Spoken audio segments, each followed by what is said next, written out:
எமது கோரிக்கைகள் நிறைவேறாவிட்டால் நாடு முழுவதும் போராட்டம் வெடிக்கும். 7 மாதங்கள் நிறைவடைந்தும் எந்த விதமான ஒரு சின்ன நகர்வினை கூட செய்து கொள்ள முடியவில்லை அரசினார். இன்றைய ஆட்சியாளர்கள் தொழிற்சங்கங்களின் அனுசரணையுடன் தான் இந்த ஆட்சியை கைப்பற்றினார்கள். அப்படி இருந்தும் தொழிற்சங்கங்களை இன்று அடக்கி ஆளுகின்ற ஒரு நிலைக்கு அவர்கள் தள்ளப்பட்டுள்ளார்கள். நாங்கள் இந்த மே தினத்தை யாழ்ப்பாணத்தில் நடத்துவதற்கு நாங்கள் தீர்மானித்த காரணங்கள் பல இருக்கு. முக்கியமான காரணம் தான் விசேஷமா உங்களுக்கு தெரியும். அந்த தொழிற்சங்கங்களால் ஏற்பட்ட நன்மைகளை பயன்படுத்தி கொண்டு இந்த ஆட்சிக்கு வந்த அரசாங்கம் தற்பொழுது என்ன செய்து வருகின்றது? ஆட்சிகள் மாறினாலும் காட்சிகள் மாறவில்லையே என்று என்ன தோன்றுகின்றது. அந்த போராட்டத்துல தலைமையில் இருந்தாங்க. இப்ப பாராளுமன்றத்தில் அமைச்சர்கள் மந்திரிமார்கள் இப்ப அதை பத்தி பேச்சும் இல்லை. அதனாலதான் நாங்க வலியுறுத்தி சொல்றோம். யாழ்ப்பாணத்துக்கு வலியுறுத்தி யாழ்ப்பாணத்துல ஆரம்பிப்போம் எங்களுடைய போராட்டம். இன்றைக்கு 1 மாதத்துக்கு முன்னர் பவனியா மண்ணிலே வைத்து அனுராஜனுடைய கௌரவ அமைச்சர் திமல் ரத்நாயக்கா அரசியல் கைதிகளை எந்த காரணம் கொண்டும் விடுதலை செய்ய முடியாது என்று அறுதியாக கூறியிருக்கிறார். அரசே, எச்சரிக்கை விடுக்கின்றோம். நேரம் குறைந்து வருகின்றது. தமிழர்களின் சுயநிர்ணய உரிமையை வென்றெடுப்பதும் அரசியல் கைதிகளின் விடுதலையை வலியுறுத்தியும் காணாமல் ஆக்கப்பட்டோருக்கான தீர்வுகளை பெற்றுக் கொடுப்பதும் அரசாங்கத்தால் கைப்பற்றப்பட்ட காணிகளை விடுவிப்பதும் அடகு வைக்காதே வழங்கு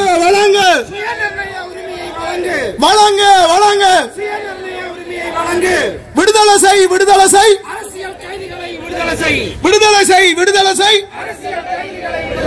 தாரை பார்க்காதே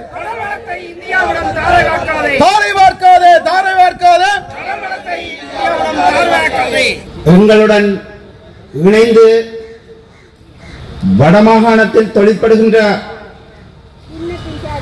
ஜாழ் பல்கலைக்கழக ஊழியர் சங்கம் அதன் தலைவர்களும் அதன் உறுப்பினர்களுக்கும் அதே போன்று வடமாகாண அதிபர் சங்க தலைவர்களுக்கும் உறுப்பினர்களுக்கும் அதே போன்று கிராமிய உழைப்பாளர் சங்கம், சமூக விஞ்ஞான ஆய்வு மையம், தமிழ் சிவில் சமூக அமையம், வலிந்து காணாமலாக்கப்பட்ட உறவுகளின் சங்கம், போராளிகள் நலன்புரி சங்கம், அகில இலங்கை கடற்தொழில் மற்றும் கமத்தொழில் சமூகங்களின் கட்டமைப்பு, வலிகாமம் வடக்கு காணிகள் விடுவிப்பு அமையம், வடமராட்சி கிழக்கு ஊடக அமையம், நிமிர் ஊடக அமையம் போன்ற சமூக அமைப்புகளுக்கும் எங்களது சங்கத்தின் கோரிக்கைக்கு செவிசாய்த்து இந்த அரசுக்கு மே தினத்தினூடாக யாழ்ப்பாணத்தில் இருந்து ஒரு பலமான செய்தியை அனுப்புவதற்கு யாழ்ப்பாணத்தை மையமாக வைத்து அல்லது வடக்கு கிழக்கை மையமாக வைத்து அரசியல் செய்யும் தொழிற்சங்கத்தை அடிப்படையாக கொண்ட நிகழ்கால அரசாங்கத்துக்கு யாழ்ப்பாணத்தில் இருந்து இலங்கை ஆசிரியர் சங்கமும் இலங்கை ஆசிரியர் சங்கத்துடன் இணைந்து ஏற்கனவே குறிப்பிட்ட தொழிற்சங்கங்களும் பொது அமைப்புகளும் சிவில் சமூக அமைப்புகளும் சேர்ந்து எங்கள் தலைவர்களால் முன்வைக்கப்பட்ட விஷயங்களை கோரிக்கைகளை செவி சாய்க்குமாறு மீண்டும் வலியுறுத்தி இந்த கோரிக்கைகளை வலிமையாக வலியுறுத்தி சொல்வதற்கு ஒத்துழைத்த அனைத்து தலைவர்கள், தொழிற்சங்கவாதிகள், தொழிற்சங்க அமைப்புகள் அனைவருக்கும் இந்நேரம் நன்றியை கூறிக்கொண்டு 7 மாதங்கள் நிறைவடைந்தும் எந்த விதமான ஒரு சின்ன நகர்வினை கூட செய்து கொள்ள முடியவில்லை அரசினார். கடந்த 2024ஆம் ஆண்டு மார்கழி மாதம் போராளிகள் நலம்புரி சங்கத்தினரால் வடக்கு கிழக்கு மாகாணம் தழுவிய ரீதியிலே தற்பொழுது நீண்ட காலங்களாக அரசியல் கைதிகள் என்ற பதத்துடன் தடுத்து வைக்கப்பட்டிருக்கின்ற எங்களுடைய அரசியல் கைதிகளையும் சமகாலங்களில் நாட்டினுடைய கொடிய சட்டமாகிய பயங்கரவாத தடை சட்டத்தினை பயன்படுத்தி மீளுருவாக்கம் என்னும் பேரில் கைது செய்து விசாரணையின்றி இலங்கை சிறைச்சாலைகளில் தடுத்து வைக்கப்பட்டிருக்கின்ற எங்களுடைய சக முன்னாள் போராளிகளையும் விடுதலை செய்ய கோரி 20,000க்கும் மேற்பட்ட கையெழுத்துக்களை பெற்று நானும் என்னுடன் குறிப்பிட்ட 2 நபர்களும் சென்று ஜனாதிபதி செயலகத்திலும் பிரதமருடைய செயலகத்திலும் நேரடியாக அந்த கையெழுத்து புத்தகத்தினையும் எங்களுடைய கோரிக்கை வகையினையும் வழங்கியிருந்தோம். ஆனால் இதுவரை எந்த பதிலும் இல்லை. இன்றைக்கு 1 மாதத்துக்கு முன்னர் பவனியா மண்ணிலே வைத்து அனுராஜனுடைய கௌரவ அமைச்சர் நிமல் ரத்நாயக்கா அரசியல் கைதிகளை எந்த காரணம் கொண்டும் விடுதலை செய்ய முடியாது என்று அறுதியாக கூறியிருக்கிறார். உண்மையிலே 30 ஆண்டுகள் தொடக்கம் 19 ஆண்டுகள் வரை தங்களுடைய வாழ்நாளை அந்த மூடி அறைக்குள் கழித்து வருகின்றார்கள். அவர்கள் ஒருவர் இருக்கின்றார் இந்த 4ஆம் மாதத்தோடு 30 வருடங்கள் சந்தேகத்தின் பேரில் கைது செய்யப்பட்டு அவருடைய வாழ்நாளை மூடி அறைக்குள் 30 ஆண்டுகள் கழித்திருக்கின்றார். எனவே அதோடு ஒரு முஸ்லிம் சகோதரரும் அங்கே அரசியல் கைதியாக இருக்கிறார். எனவே எங்களுடைய தமிழ் அரசியல் கைதிகளை மட்டும் நாங்கள் விடுதலை செய்ய கோரவில்லை. சமகாலத்தில் கைது செய்யப்பட்ட சிங்கள சகோதரர்கள் மற்றும் முஸ்லிம் சகோதரர்கள் அனைவரையும் இந்த பயங்கரவாத சட்டத்தை நீக்கி அவர்களை இறுதி நேரத்திலாவது அவர்களது குடும்பங்களோடு சேர்த்து விடுமாறு கேட்டோம். அதுக்கு எந்த பதிலும் தரவில்லை. எங்களுடைய போராளிகள் நலம்புரி சங்கத்தினுடைய வவுனியா மாவட்ட தலைவர் செல்வநாயகம் ஆனந்த பர்மன் அரவிந்தன் கூட இன்று 2 ஆண்டுகளுக்கு மேலாக பயங்கரவாத தடை சட்டத்தின் பேரில் கைது செய்யப்பட்டு சமூக சேவைகளை மேற்கொண்டிருந்த வேளை விடுதலை புலிகள் மீளுருவாக்கம் என்றும் சமூக வலைத்தளங்களில் பதிவிட்ட காரணத்தினால் கைது செய்யப்பட்டு விசாரணையின்றி நீதிமன்றத்துக்கு கூட முற்படுத்தாமல் அவரை மகிழ்ச்சியின் சிறைச்சாலையை தடுத்து வைத்திருக்கிறார்கள். எனவே இந்த அரசானது எங்களுடைய மக்கள் மீதும் இந்த மக்களுக்காக போராடிய எங்கள் மீதும் ஏற்படுத்துகின்ற அடக்குமுறைகளை இந்த மேலிடத்திலிருந்தாவது அவர்கள் முற்றுமுழுதாக நிறுத்த வேண்டும் என்றும் மற்றும் எங்களுடைய தமிழ் தேசியத்தின்பால் உயிர் நீத்தவர்களுக்கு உரிய தீர்வினை வழங்க வேண்டும் என்றும் இந்த 5ஆம் மாதம் என்பதை 2009ஆம் ஆண்டு இன்றைக்கு 16 ஆண்டுகளுக்கு முன்பு எங்களுக்கு ஒரு வாழ்வா சாவா என்று தமிழிடம் முள்ளிவாய்க்கால் மண்ணிலே தவித்துக் கொண்டிருந்த தருணம் இது. எனவே அன்பான பாச உறவுகளே, இந்த மே தினத்திலே எனக்கும் இந்த நிகழ்வில் பேசுவதற்கு சந்தர்ப்பத்தை தந்த இலங்கை ஆசிரியர் சங்கத்தினருக்கும் இந்த நிகழ்வுடைய ஏற்பாட்டாளர்களுக்கும் போராளிகள் நலம்புரி சங்கம் சார்பாக மனநிறைந்த நன்றிகளை கூறி விடைபெறுகிறேன். நன்றி, வணக்கம். இனத்துக்காக உழைத்தவரை இன்னலின்றி வாழ வைப்போம். மே தின கூட்டத்திற்கு வருகை தந்திருக்கும் புரட்சியாளர்களுக்கும் எதிர்கால புரட்சியாளர்களுக்கும் இந்த சந்தர்ப்பத்தில் தைரியமாக கலந்து கொண்டுள்ள அனைத்து விஷயமாக என் பெண் சகோதர சகோதரிகளுக்கும் இனிமையான வெற்றிகரமான வாழ்த்துக்களும் வணக்கங்களும்.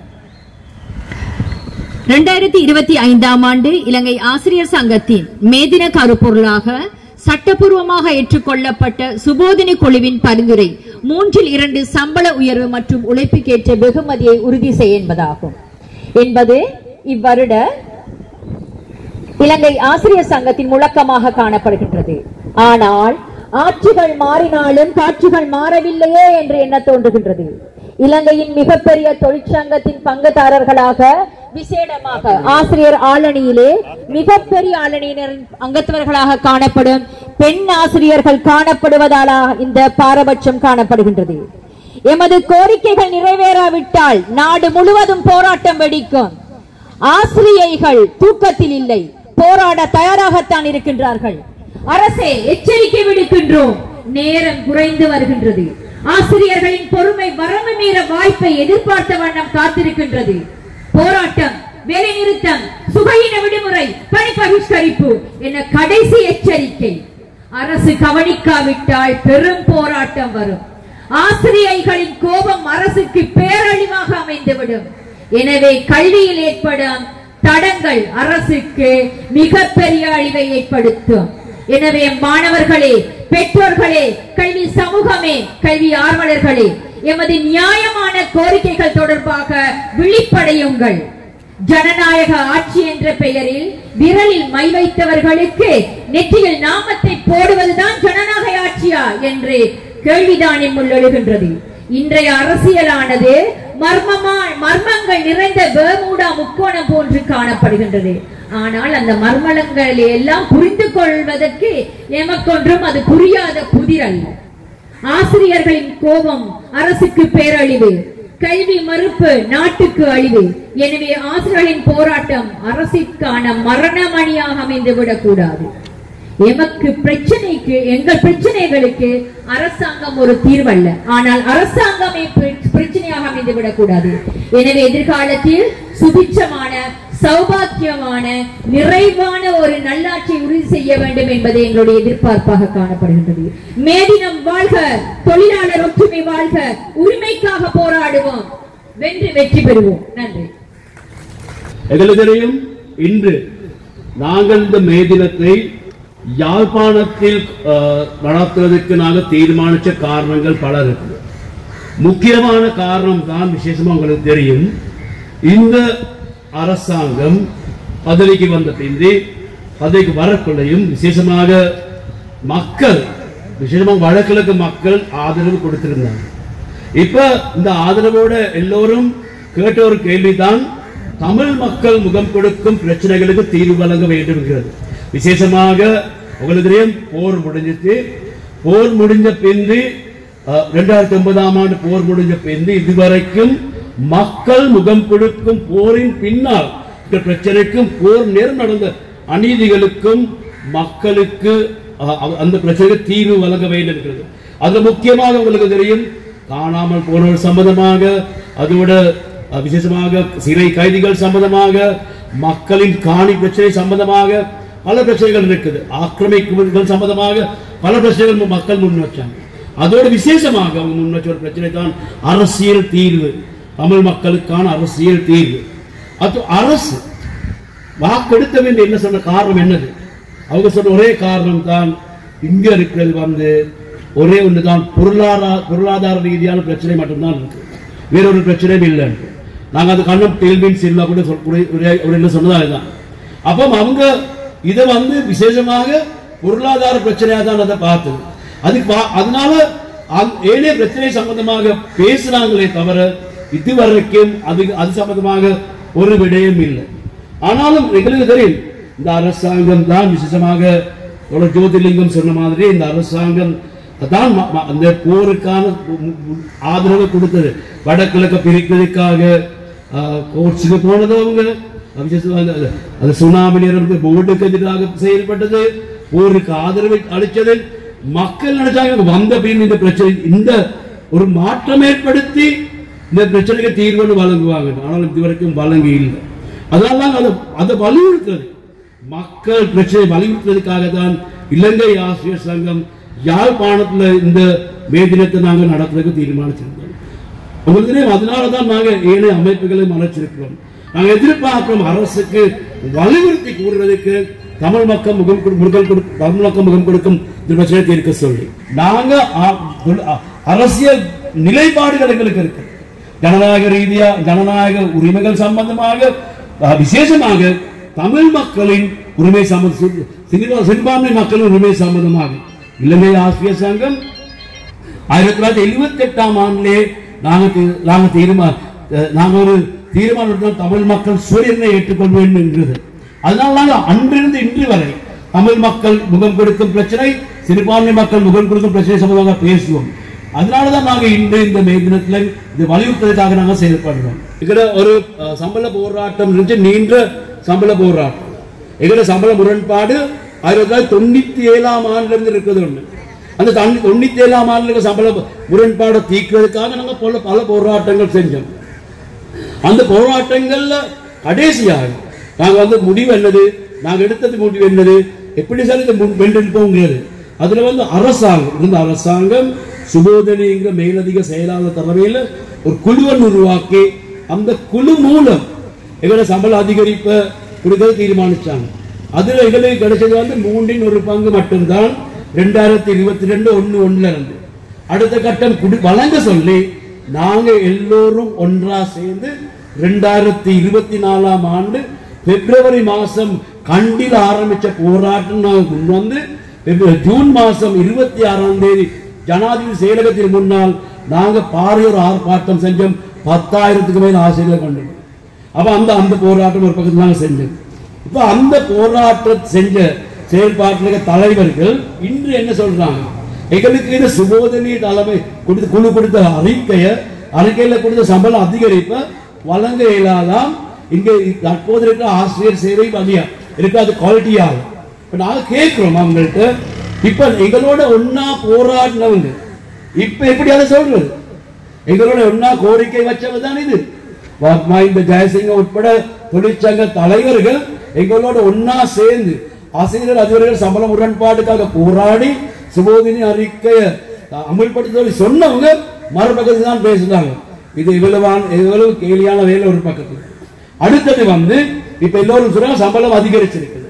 2024ஆம் ஆண்டு எல்லா அரசு ஊழியர்கள் நாங்கள் ஒன்னா சேர்ந்து போராடுறது என்னதுக்கு 20,000 சம்பளத்தை அதிகரிக்க சொல்றோம். அப்ப 20,000 சம்பளத்தை அதிகரிச்சிருக்க யாருக்கும் நாங்க இந்த அதனால ஜூலை மாசம் 8-9 2 நாள் வேலை நிறுத்தம் நடந்துச்சு. என்ன செஞ்சிருக்காங்க? அதை பத்தி என்ன செஞ்சிருக்காங்க? ஒண்ணும் இல்லை. அந்த போராட்டத்துல தலைமையில் இருந்தவங்க இப்ப பாராளுமன்றத்துல அமைச்சர்கள் மந்திரிமார்கள் இப்ப அதை பத்தி பேச்சும் இல்லை. அதனாலதான் நாங்க வலியுறுத்தி சொல்றோம், யாழ்ப்பாணத்துக்கு வலியுறுத்தி யாழ்ப்பாணத்துல ஆரம்பிப்போம் எங்கட போராட்டம். நாங்க அரசுக்கு சொல்றோம், இந்த ஏமாற்று செயல்பாடுகள் நிறுத்த வேண்டும், எங்கட சம்பள அதிகரிப்புக்கான செயல்பட வேண்டும், அடுத்த கட்ட அரசு ஊழியர்களுக்கு சம்பள அதிகரிப்பு சம்பந்தமான செயல்பாடுக்கு போக வேண்டும். அதுக்காக செயல்பட நாங்கள் தயாரா இருக்கிறோம். அதோட எங்களுக்கு தெரியும் தற்போது கல்வி சம்பந்தமான நிலைப்பாடு என்னது. இப்ப கல்வி மாற்றங்கள் அவசியம். நாங்க காண்றோம் அரணி கல்வி அமைச்சர் பிரதம அமைச்சர் யாழ்ப்பாணத்துல பல இடங்கள்ல சொன்ன காரணம் கல்வி முறைமையை நாங்க மாற்றுவோம். இப்ப எக்ஸாம் சிஸ்டத்தை நாங்க மாற்றுவோம். கல்வி தற்போதைய கல்வி மாணவர்களுக்கு முறையான கல்வி இல்லை. அடுத்து 1ஆம் ஆண்டு 6ஆம் ஆண்டு வரைக்கும் அடுத்த வருஷத்துல புதிய கல்வி சீர்திருத்தம் கொண்டு வருவோம் இப்படி சொல்லியிருக்காங்க. அதுக்கான என்ன செயல்பாடு சொல்லியிருக்காங்க? எங்களுக்கு தெரிஞ்ச ஒரு செயல்பாடும் இல்லை, எல்லாம் பேச்சு மட்டும் தான். அப்படி அடுத்த வருஷத்துல கல்வி முறைமை மாற்றதா இருந்தா என்ன செயல்பாடு இருக்கு? ஒரு செயல்பாடும் இல்லை, பேச்சு மட்டும்தான் இருக்கு. ஆனாலும் ஒரு செயல்பாடுக்கு தயாரா இருக்கிறாங்க. என்னது? கல்வியில செலவை குறைக்கிறது. தற்போது இலங்கையில பாடசாலைகள் 10,126 இருக்கு. இந்த பாடசாலைகள்ல மாணவர் 100 பேருக்கு குறைஞ்ச பாடசாலைகள் 3000 இருக்கு. 50 பேருக்கு குறைஞ்ச மாணவர்கள் பாடசாலைகள் 1576 இருக்குது. இப்ப இவங்க ஆரம்பிக்கிற செயல்பாடு என்ன? இந்த பாடசாலைகளை மூடுறதுக்கான செயல்பாடு. இப்ப இந்த பாடசாலை உங்களுக்கு தெரியும் பல இடங்கள்ல பாடசாலைக்கு தேவைகளுக்காக இப்ப இந்த பிரச்சனை வரக்குள்ளே மூதூர் கல்வி வலயத்துல கூட சொன்னது காரணம் சின்ன சின்ன பாடசாலைகளுக்கு அந்த பிரதேசங்களுக்கு அவசியமான பாடசாலைகள். இந்த வரவு செலவு திட்டம் நேரம் அன்புகுமார் திசாநாயக வரவு செலவு திட்டத்தை உரை சொன்ன ஒரு காரணம் தான் பாடசாலை எல்லாத்தையும் நாங்கள் மீளாய்வு செய்வோம். அதுக்காக 500 மில்லியன் ரூபாய் ஒதுக்கி இருக்கிறது. அது என்ன செயல்பாடு? அது வந்து யாருடைய பேசியிருக்கிறாங்க, யாருடைய பேசிங்க. அப்போ கல்வி சீர்திருத்தம் ஒரு பக்கத்தில் இருக்குது, செய்ய போறது என்ன? பாடசாலை மூடுறதுக்காக தயாராகிறோம். அது நாங்கள் வன்மையாக கண்டிக்கிறோம். அந்த செயல்பாடு நாங்கள் வன்மையாக கண்டிக்கிறோம். அதோட உங்களுக்கு தெரியும் இலங்கையில கல்வியில எங்களுக்கு சிலபஸ் 8 வருஷத்துக்கு ஒருக்கா மாத்தணும். இப்ப 8 வருஷத்துக்கு மாத்தக்குள்ள 2023ஆம் ஆண்டு தான் சிலபஸ் மாத்த வேண்டும். இப்ப சிலபஸ் மாறாம 2 வருஷம் கல்வி நடத்தணும். 43 லட்சம் மாணவர்களுக்கு பழைய சிலபஸ் தான் 2 வருஷமா நடக்கும். இப்ப இதை மாத்தணும், இதுக்கான செயல்படணும். என்ன செயல்பட்டு இருக்காங்க? ஒண்ணும் இல்லை, வார்த்தைகள்ல மட்டும்தான் சொல்றாங்க. இப்ப இது இப்படி கொண்டு போறது. இப்ப 6ஆம் ஆண்டு அடுத்த வருஷம் கல்வி சீர்திருத்தம் பண்ணா 2033 தான் அந்த புதிய கல்வி திட்டத்தில் ஏழு எக்ஸாம். அப்போ உலகத்துல எவ்வளவு மாற்றங்கள் வரும், இது எப்படி நாங்க நம்புறோம்? அதனால நாங்க சொல்றோம் இது சும்மா பேச்சுக்கு மட்டுமே இல்ல, நடைமுறையில வேலை செயல்பாடு. அதனால நாங்க உறுதியாக சொல்றோம், இந்த கல்வி சம்பந்தமாக அரசு பேசுறதை நிப்பாட்டி செயல்பாடுகளுக்கு போக வேண்டும். அதுக்காக வலியுறுத்தி அழுத்தம் கொண்டு கொடுக்கிறது தான் நாங்கள் எதிர்பார்க்கிறோம். இது வந்து பொறுப்பு இருக்குது ஆசிரியர் அதிபர்களுக்கும் பெற்றோர்களுக்கும், அது அவசியம். அதனால அந்த செயல்பாடுக்கும் நாங்கள் போக வேண்டும் என்று நாங்கள் உறுதியாக சொல்றோம். அதாவது ஆசிரியர் பற்றாக்குறை வளர்ந்துகிட்டு போகுது, அது எங்களுக்கு சொல்லி சரி வரும். நாங்க சொல்றதும் அதுதான். எங்களுக்கு அதுக்கு பதில் கொடுக்காம இருந்தா என்ன நடக்கும்? ஆசிரியர் மாணவர்களுக்கு ஆசிரியர்கள் இல்லை, ஆசிரியர் பற்றாக்குறையால் நடக்க போறது என்னது? ஒரு பக்கத்தால கஷ்ட பிரதேசங்களில் சேவை செய்யற ஆசிரியர்களுக்கு மாறி வரையலாம். ஏன்? பதிலீடுகள் இல்லை. அடுத்த மாணவர்களுக்கும் ஆசிரியர்கள் இல்லாமல் இருக்கும். இதனால அரசு இந்த வருஷம் வரவு செலவு திட்டத்தில் தீர்மானிச்சிருக்கிறாங்க. எத்தனை பேர்? 30,000 அரசு ஊழியர்கள் எடுக்கிறது. ஆனாலும் ஆசிரியர் பற்றாக்குறை மட்டும் 30,000 இருக்கு. எப்படி எடுக்க போறாங்க? இதுக்கே பாதி. அதை நாங்க வலியுறுத்துறோம், நாங்க அரசுக்கு இந்த செயல்பாடுகளை செய்யறதுக்காக. அதனால நாங்க செய்ய வேண்டும். நாங்க அரசுக்கு வந்து எங்களுக்கு வந்து 159 பேர் இருக்கிறாங்க. அதனால நாங்க தேவையான எல்லாம் செய்வோம். அப்படி செய்ய எங்களுக்கு விடையிடாது. அதனால நாங்க எல்லாம் ஒன்றா சேர்ந்து அழுத்தத்தை கொடுக்கிறோம். விசேஷமாக ஆசிரியர் அதிபர்கள் நினைக்கிறது எங்களுக்கு கொண்டு வந்து கொடுக்கிறது, எங்களுக்கு கொண்டு வந்து நாங்கள் கற்பித்தல் செய்கிறது மட்டும்தான் எங்களோட செயல்பாடு. அப்படி இல்லை, நாங்க இது கேள்வியும் கேட்கும், அதுக்கான செயல்பாடு வேண்டும். ஆசிரியர் அதிபர்கள் வகையில நாங்க அந்த செயல்பாடுகளுக்கு நாங்க முன்னுக்கு வர வேண்டும், அதுக்கான அழுத்தம் கொடுக்க வேண்டும். அப்படி இல்லாம இது ஒன்றும் செய்ய இயலாது. அதோட எங்களுக்கு வடமாகாணத்துக்கு ஒரு பெரிய ஒரு பிரச்சனை தான் ஆசிரியர் இடமாற்றம். இந்த இடமாற்றத்துக்கு ஒரு பதிவு வேண்டும். எங்களுக்கு தெரியும், விசேஷமாக முல்லைத்தீவு, துணுக்காய், மடு, கிளிநொச்சி இப்படியான பிரதேசங்கள்ல ஆசிரியர்கள் முதல் நியமனங்கள் போயிருக்கிறவங்க. அவங்களுக்கு 7 வருஷம் 8 வருஷம் பூர்த்தியாக இருக்குது, சிலவங்க 10 வருஷம். அவங்களுக்கு இடமாறி வரையிலாம இருக்கு. இந்த பிரச்சனைக்கு தீர்வு என்ன? அதோட எங்களுக்கு இந்த பிரதேசங்கள்ல விஞ்ஞானம் கல்விக்கான ஆசிரியர் பற்றாக்குறை. துணுக்காய் வலயத்தை எடுத்துக்கொண்டா அதுக்கான பாடசாலைகள் சரியா இல்லை. அதுக்கான செயல்பாடுகள் என்னது? நாங்கள் அதுதான் வலியுறுத்தி சொல்றோம். யாழ்ப்பாணத்திலிருந்து மேதினத்திலிருந்து வலியுறுத்தி சொல்றோம், அரசுக்கு இந்த ஆசிரியர் பற்றாக்குறைக்கு தீர்வு அவசியம். வந்து தமிழ் எங்களுக்கு தெரியும், அந்த 6ஆம் தேதி நடக்கும் தேர்தல் சம்பந்தமாக அரசு முக்கிய அவதானத்தை கொடுத்திருக்கிறது வந்து வடகிழக்கு. அப்ப அப்படி அவதானம் கொடுக்கிற அரசுக்கு நாங்க சொல்றோம், தமிழ் மக்கள் முகம் கொடுக்கும் பிரச்சனைக்கும் கல்வித்துறை முகம் கொடுக்கும் பிரச்சனைக்கும் உண்மையான தீர்வுகள் அவசியம். அதுக்கான செயல்பட வேண்டும். அப்படி இல்லாம மேலோட்டமா பேசி ஒன்றும் தலைவராதுங்கிறது தான் நாங்க சொல்றோம். அதோட நாங்க எதிர்பார்க்கிறோம், விசேஷமாக எதிர்காலத்துல இதுக்காக எல்லா தரப்புகளையும் ஒன்றா சேர்த்து செயல்படுறதுக்கு எங்களுக்கு வெறும் இது மட்டுமில்ல, பொதுவாக மக்கள் முகம் கொடுக்கும் பிரச்சனைகள், தொழிலாளர்கள் முகம் கொடுக்கும் பிரச்சனைகள், கல்வித்துறையில் முகம் கொடுக்கும் பிரச்சனைகள் எல்லாத்தையும் ஒன்றா சேர்த்து நாங்கள் ஒன்றா இருந்து ஒன்றா போராட வேண்டும். அதுக்காக நாங்கள் செயல்பட வேண்டும். இதுக்கு நாங்க அரசியல் கட்சி வேணாம் நாங்கள் சொல்றது இல்லை. அரசியல் கட்சிகள் செயல்பாடுகள் இருக்குது, அவங்க செய்யட்டும். பொதுமக்கள் என்கிற வகையில் சிவில் அமைப்புகள் என்கிற வகையில் எங்களுக்கும் ஒரு பொறுப்பு இருக்குது இதுக்காக செயல்படுறது.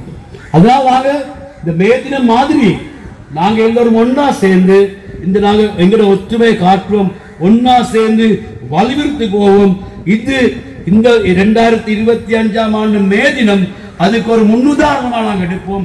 எல்லாத்தையும் ஒன்னா சேர்ப்போம்.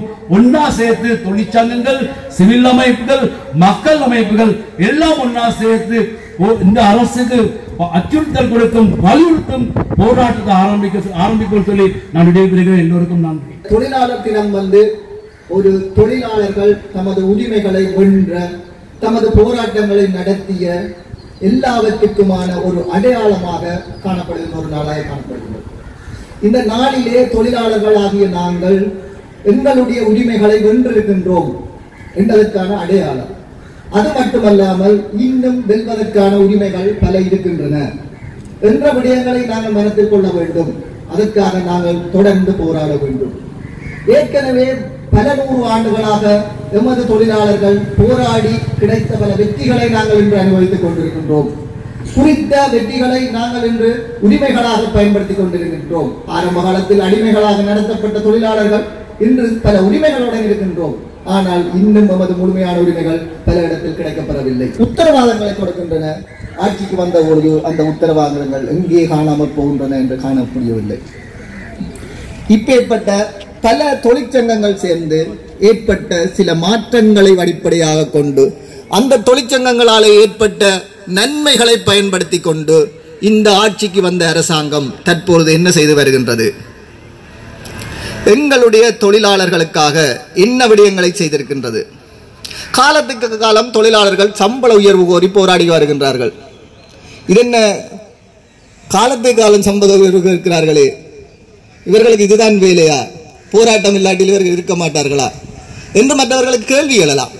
ஆனால் இங்கு இருக்கின்ற உண்மையான பிரச்சனையை நீங்கள் பார்க்க வேண்டும். காலத்துக்கு காலம் சம்பள முரண்பாட்டை தீர்த்தல், தொழிலாளர் பிரச்சனையை தீர்த்தல் கேட்டு வருகின்றோம். ஏன் காலத்துக்கு காலம் வருகின்றது? சம்பளம் 10,000 ரூபா கூடினால் வாழ்க்கை செலவினம் 20,000 ரூபா கூடுது. நாங்களும் போராட எங்களுக்கு தர்ற மாதிரி சம்பள உயர்வு ஒரு சிறுதொகையை தந்துவிட்டு வாழ்க்கை செலவினம் அதை விட அதிகரித்து கொண்டு போகின்றது. அப்ப எங்களுடைய உரிமைகள் எங்களுக்கு தரப்படுகின்றனவா? எங்களுக்கு போராட்டங்களுக்கு வெற்றி கிடைப்பது போல காட்டப்படுகின்றன. ஆனால் எங்களுக்கு உண்மையான வெற்றி கிடைக்கப்பெறவில்லை. அதை நாங்கள் கருத்தில் கொள்ள வேண்டும். இதற்காக நாங்கள் தொழிற்சங்கங்களும் தொழிலாளர்களும் ஒன்று சேர்ந்து ஒற்றுமையே பலம் என்ற ரீதியில் நாங்கள் இந்த போராட்டங்களையும் இந்த நிகழ்வுகளையும் முன்னெடுத்து அரசாங்கத்துக்கு எதிராக போராடி இந்த விடயங்களை நாங்கள் பெற்று எல்லா தொழிலாளர்களும் சமூக ரீதியில் காத்திரமாகவும் நலனுடனும் வாழ வழி சமைக்க வேண்டும். அப்படியான ஒரு அடையாள தினம்தான் இன்றைய தினம். சமூக மாற்றம் என்பது எங்கண்ட சமூகத்துக்கு வேண்டி நிற்கின்ற ஒரு முக்கியமான விடயமாகின்றது. இந்த சமூக மாற்றம் எங்களுடைய மனங்களில் இருந்து எழுத வேண்டும். எங்களுடைய தொழிலாளர்கள் மனங்களில் எங்களுக்கு உரிமை இருக்கின்றது. எங்களுடைய உரிமைகள் என்ன, எங்களுடைய உரிமைகள் எவ்வாறு எங்களுக்கு பேர்காட்டப்பட்டு தரப்படுகின்றது என்ற விடயங்களை நாங்கள் கருத்துக்களாக அவர்களின் மனங்களில் பதிய வைக்க வேண்டும். அப்பொழுதுதான் நாங்கள் இந்த போராட்டங்களில் வெற்றியடைய முடியும். இன்று பல தொழிற்சங்கங்கள் சேர்ந்து இந்த மேதின கொண்டாட்டத்தை, அதாவது மேதின அறைகூவலை விடுத்திருக்கிறார்கள். இந்த தொழிற்சங்க ஒற்றுமை என்பது இன்னும் எங்களுக்கு வலுவூட்டுகின்றது.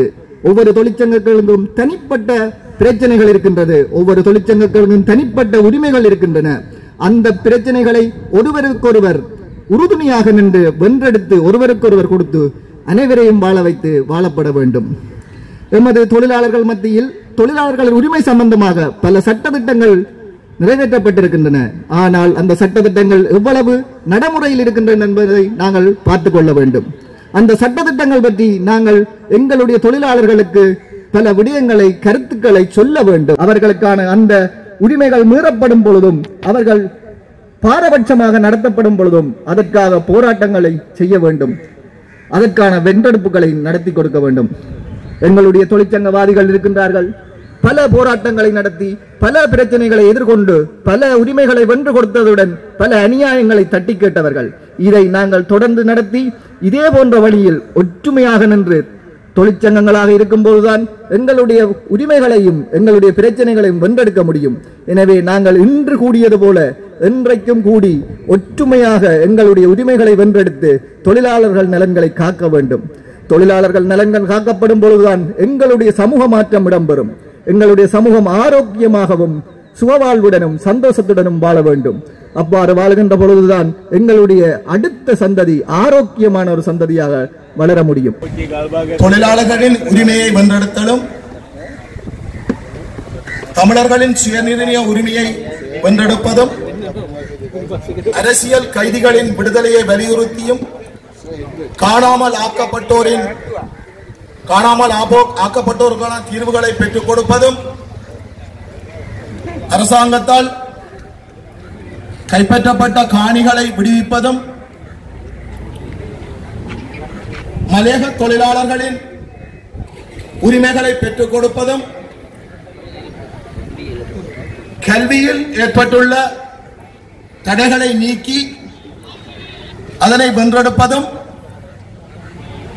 ஆசிரியர், அதிபர், ஆசிரியர் ஆலோசகர்களின் சம்பள முரண்பாட்டிற்கான தீர்வுகளை பெற்றுக் கொடுப்பதும்,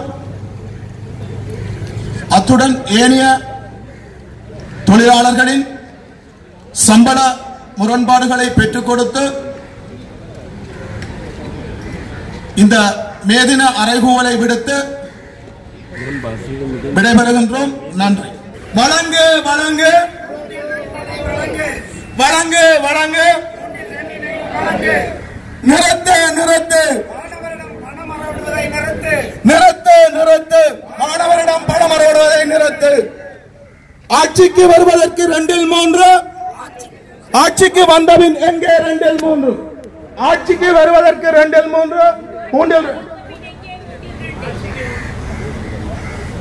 தனியார் மயப்படுத்தாதே, தனியார் மயப்படுத்தாதே, தனியார் மயப்படுத்தாதே, தனியார் மயப்படுத்தாதே,